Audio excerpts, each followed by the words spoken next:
All right, today we're diving into something really fascinating, a totally unexpected fault line that's cracking open in American politics. We're talking about a huge disagreement over artificial intelligence, and it's putting Donald Trump's vision right up against some of the loudest voices in his own MAGA movement. So let's get into it. And this really gets to the core of the whole thing, right? What happens when a political leader, especially one who's famous for being in sync with his base, suddenly pushes for a future that his own supporters are, well, terrified of? It's his classic showdown, a top-down policy versus that raw grassroots anxiety. Okay, so here's how we're going to break this down. First, we'll look at the divide itself. Then, we'll dig into Trump's actual plan and the pretty fierce pushback he got from his own allies. After that, we'll pinpoint the three key areas where this fight is really happening, look at the power dynamics, the money and influence, and we'll wrap up with a big trillion-dollar question that's just hanging over all of this. All right, let's jump right in with the divide. A lot of political fights follow those predictable party lines, but this is an internal battle. It's really showing a massive rift inside the modern Republican coalition when it comes to big tech and, honestly, the future of America itself. And you can see the two sides couldn't be more different. On one hand, you've got the Trump administration, who is basically all in on speeding up AI. They're working hand in hand with Silicon Valley CEOs to make everything more productive. But on the other side, you've got the MAGA base. And they have this deep, deep mistrust of big tech. They're worried about their jobs, about the working class getting left behind, and they're just super skeptical of this whole thing. And look, this didn't just bubble up over time. No way. This thing exploded.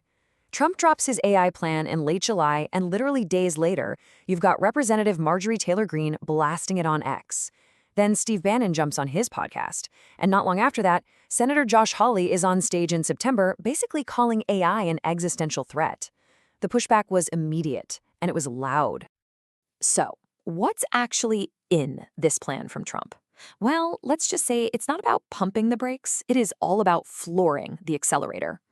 The heart of it is this 28-page strategy that's laser-focused on one thing: speeding up AI development.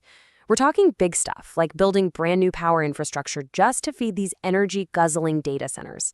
And the official goals? To make workers more productive and, hopefully, bring down the cost of goods and services for everybody.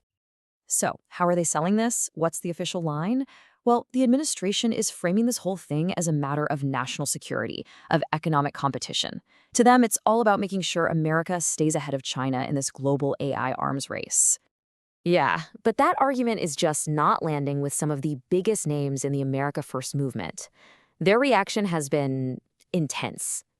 They see this push for AI not as progress, but as a huge danger. And the words they're using? They are incredibly powerful.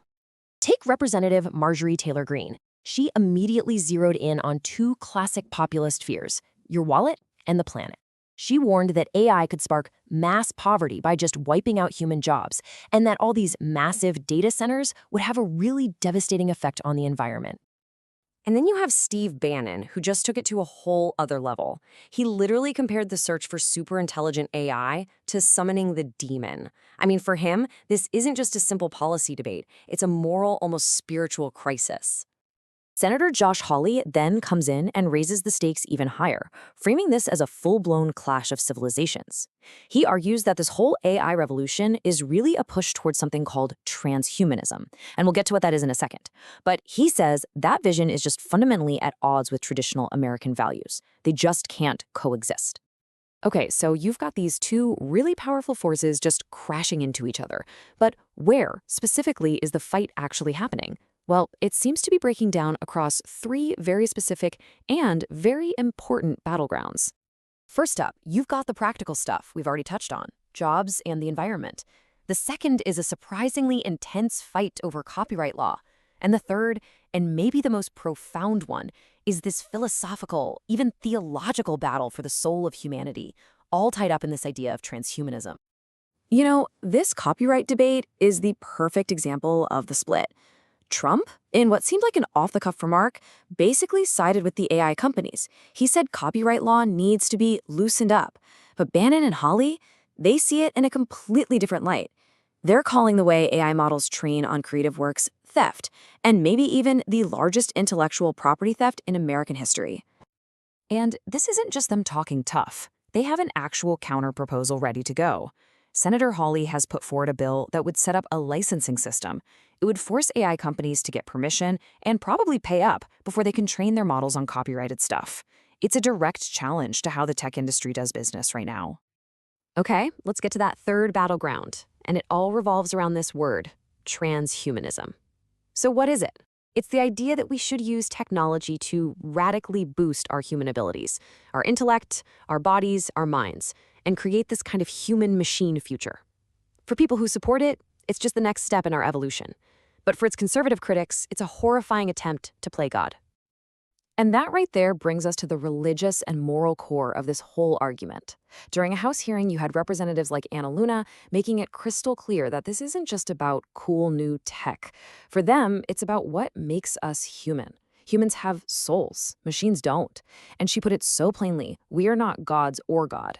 It really captures this deep fear that the people building AI are forgetting that very important fact. So, why is all this happening now? What are the real forces driving this split? Well, it really boils down to a classic political fight. The power of big money and corporate influence going head-to-head with the core beliefs of the grassroots base. Mark Beal from the AI Policy Network summed it up pretty well. He said the base's genuine worries about big tech are just colliding with the massive influence that Silicon Valley has in Washington, and of course within this administration. And here is a pretty cynical, but maybe brutally realistic take from one GOP strategist.